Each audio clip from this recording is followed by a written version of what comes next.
Bonsoir à toutes et à tous, mardi 25 février, il est l'heure de l'info. En Meuse, le préfet a présenté son plan d'action départemental de la restauration de la sécurité du quotidien. Élaboré en concertation avec les forces de l'ordre et les procureurs, il repose sur 3 axes que nous allons vous présenter. Dans le cadre de ce plan départemental, la préfecture de Haute-Marne a lancé plusieurs opérations de contrôle dès ce matin. Cette fois-ci, nous y étions. Et ce matin encore, une vingtaine de salariés d'ArcelorMittal Héronville étaient en grève pour réclamer une augmentation. Après plusieurs heures de négociations, un accord a été trouvé avec la direction. À Joinville, le patrimoine d'un petit village, celui de Poulangy, se dévoile à travers une exposition itinérante. On en parle à la fin de ce journal avec notre invité.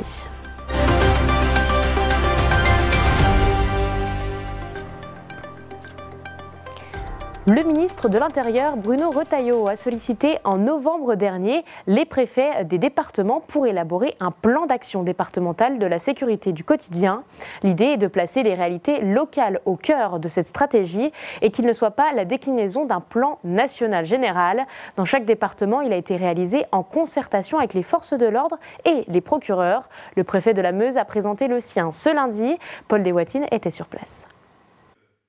Lutte contre les stupéfiants, renforcement de la présence des forces de l'ordre sur la voie publique et intensification des partenariats, voici les 3 axes du plan d'action départemental de restauration de la sécurité du quotidien présenté par le préfet de la Meuse ce lundi. Ce plan, remis au ministre de l'Intérieur, est évolutif et adaptable en fonction de la progression de la délinquance dans le département.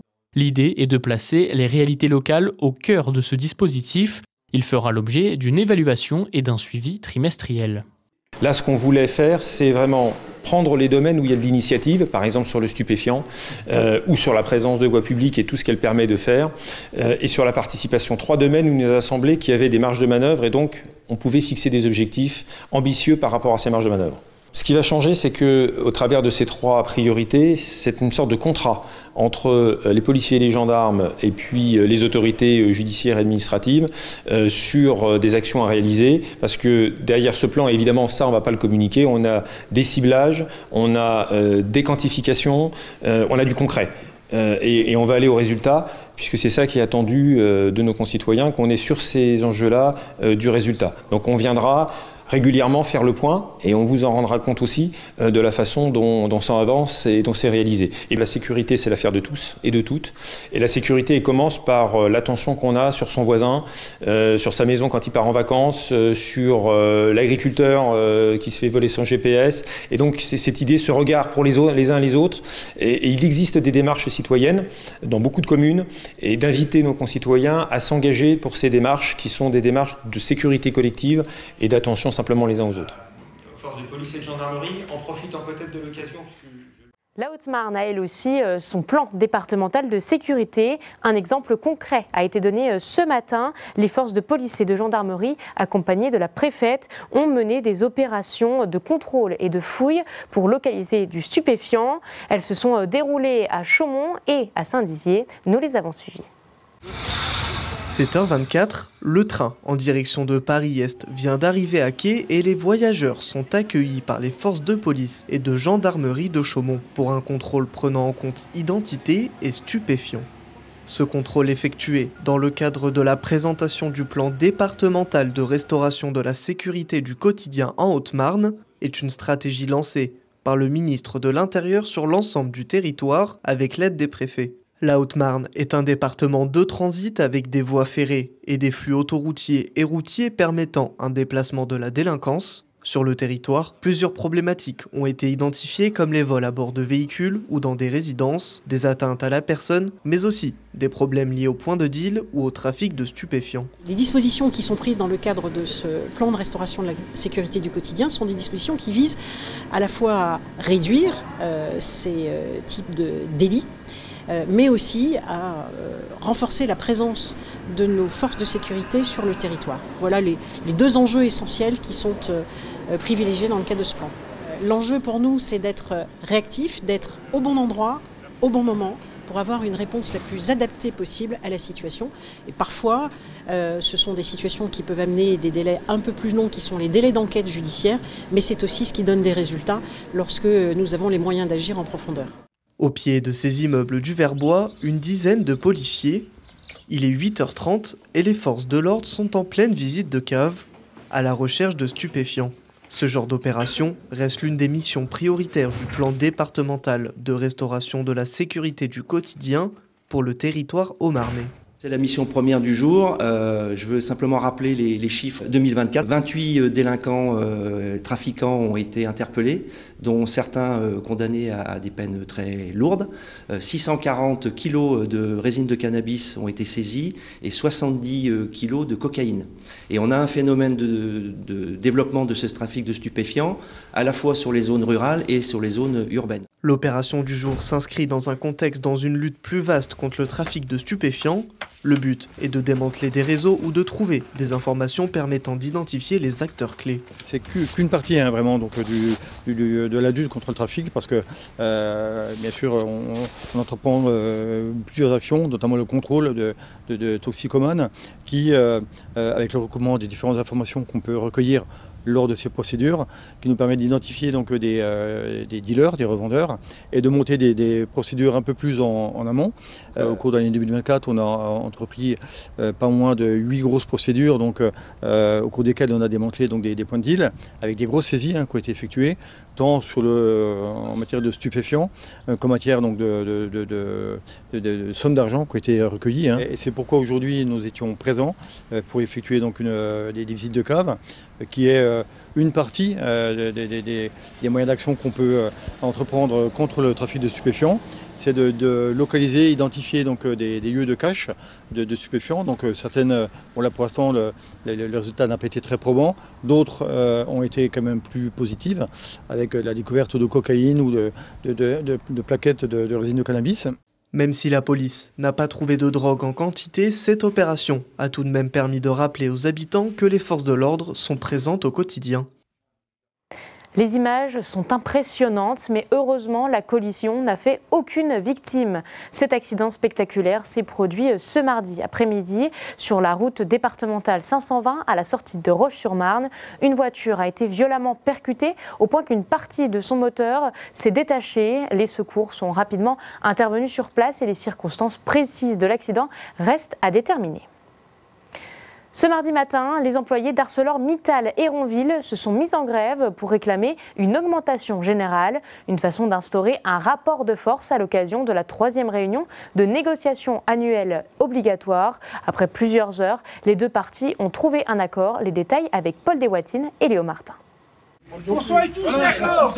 On est d'accord ou on n'est pas d'accord? Si on n'est pas d'accord, j'appelle Contresson en disant on continue une voie. Si on est d'accord, je leur dis, bon bah les amis, vous pouvez signer.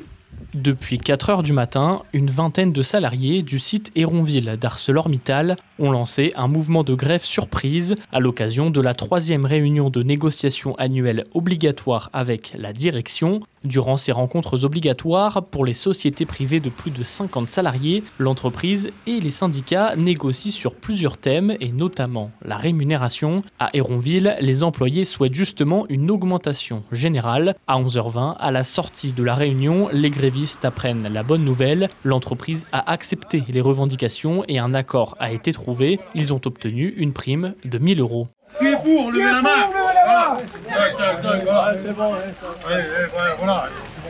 Après un vote à main levée, les employés dégagent l'entrée et la journée de travail peut enfin commencer.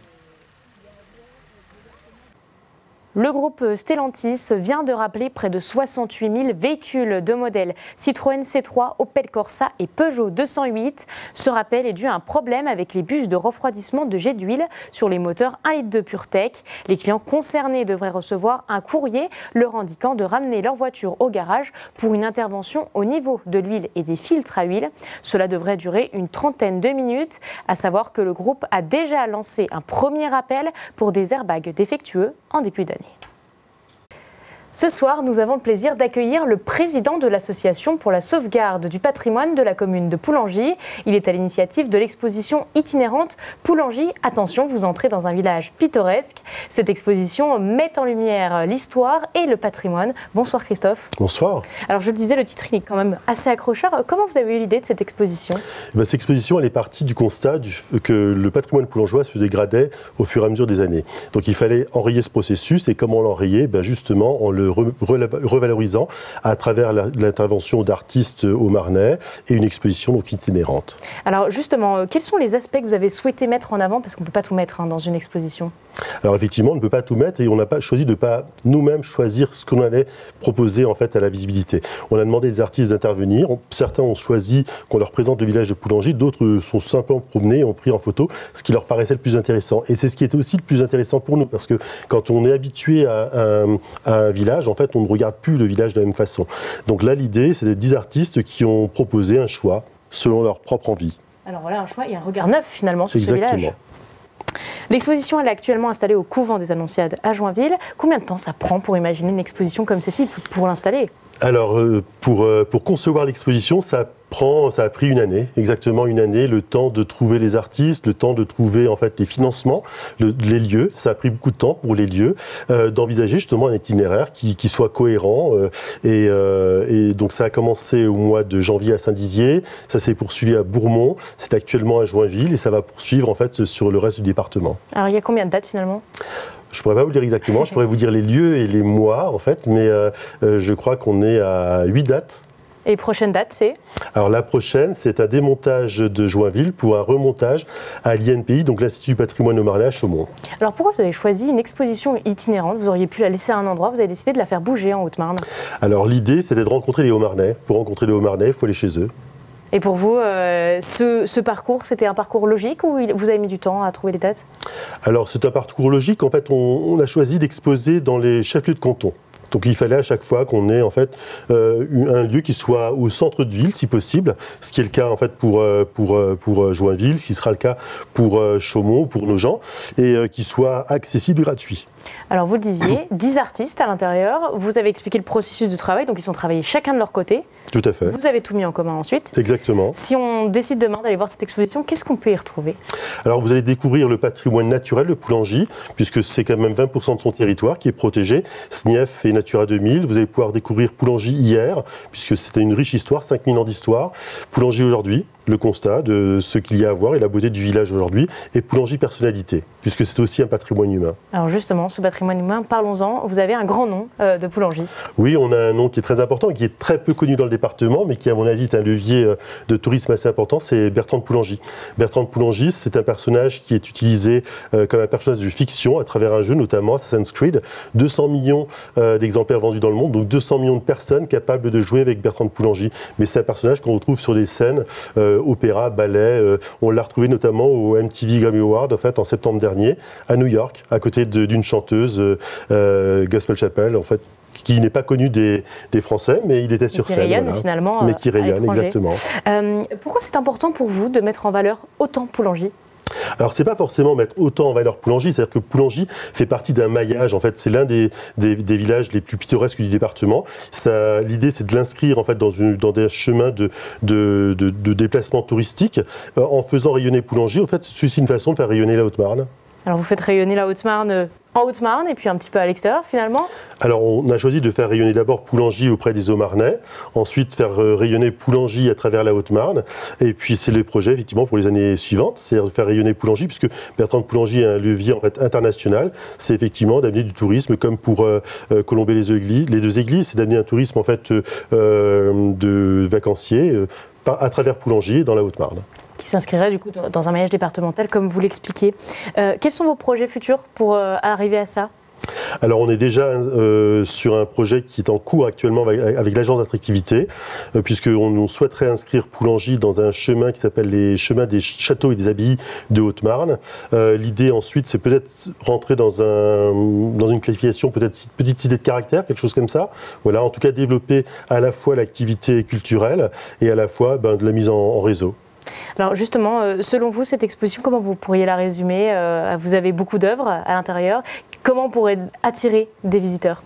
Alors, ce qui est intéressant, c'est que c'est une exposition qui est complètement modulable par rapport au lieu dans lequel elle est montée. Donc, pour l'instant, elle a été montée 3 fois et elle est 3 fois différente. Le choix des cadres, le choix des positionnements, ou simplement la façon dont la conception de cette exposition fait que, je pense, pour un visiteur qui l'aurait déjà vu à Saint-Dizier, la revoir à Chaumont ou actuellement à Joinville sera complètement différente. L'idée, c'est aussi d'amener le visiteur, en fait, à travers ces images, de se dire, voilà, je vais aller sur place, redécouvrir Poulangy. Et on a voulu justement que ces images, ou le choix en fait, parce que le paquet d'images était assez important, une des artistes qui était sollicitée a produit plus de 2500 photos. Oui, sur Poulangy même. Sur Poulangy. Et l'exposition présente 80 photographies. Donc l'idée, c'était de choisir justement aussi des images qui pouvaient interroger les Poulangeois pour les amener à redécouvrir leur propre patrimoine. Comme par exemple, vous auriez un exemple à nous donner ? Des détails d'architecture, par exemple, qui est complètement perdu dans une maçonnerie moderne, mais qui a un intérêt historique, qui peut être du 18e ou du 17e. Et justement, elle est en gros plan et on se pose la question, quand on la voit, on se dit, mais finalement, elle nous paraît commune, mais où est-ce qu'elle se trouve dans Poulangy ? Est-ce que vous avez quelques premiers retours des visiteurs ? Comment les gens accueillent Poulangy ?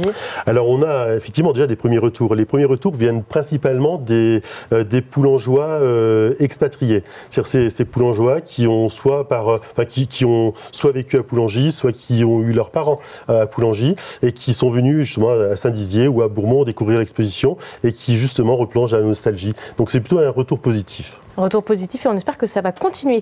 Donc prochaine date, vous avez dit ? Donc prochaine date, c'est l'INPI, donc à l'Institut du patrimoine de Marnay à Chaumont, et ça sera donc au début du mois d'avril. Eh bien, on prend note. Merci d'avoir été avec nous. Merci à vous.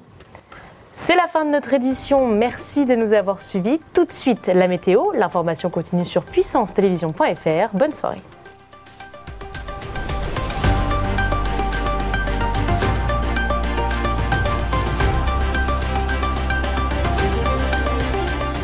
Toute l'actualité en continu à retrouver sur notre site internet et notre application mobile.